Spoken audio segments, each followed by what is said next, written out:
আসসালামু আলাইকুম এভরিওয়ান, কি অবস্থা সবার? কেমন আছেন? আবার হাজির হলাম আমি একটা ব্লগে। তো দেখতেই পাচ্ছেন প্রিয় দর্শক, এই মুহূর্তে আমি আছি সৌদি আরবের দাম্মামের একটা পার্কের ভিতরে। তো এটা হচ্ছে আরামকো কোম্পানির একটা পার্ক।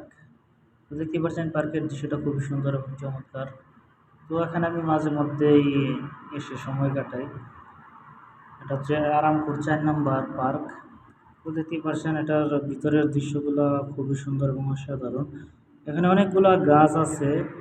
একটা মজার বিষয় হচ্ছে যে এখানে বাংলাদেশের একটা গাছ আছে, সেটা হচ্ছে আমরা যে আকাশমণি গাছ বলে থাকি সেই গাছটা কিন্তু এখানে আছে। তো দেখতে পাচ্ছেন এখানে অনেক ধরনের গাছ আছে। তো আমরা দেখতে দেখতে কিন্তু ভিতরের দিকে যাচ্ছি। তো দেখতেই পাচ্ছেন খুবই সুন্দর এবং মনোরম পরিবেশ। এখানে আসলে আসলে একটা বাংলাদেশের ফিল হয়।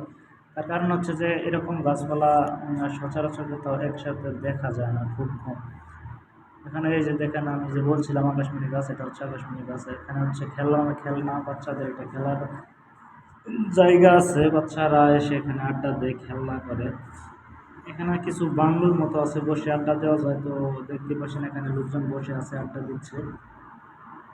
তো ভিতরের দৃশ্যটা খুবই সুন্দর এবং চমৎকার। একটা বিষয় হচ্ছে যে খেজুর গাছে কিন্তু প্রচুর পরিমাণে খেজুর আসছে, গরমে খেজুর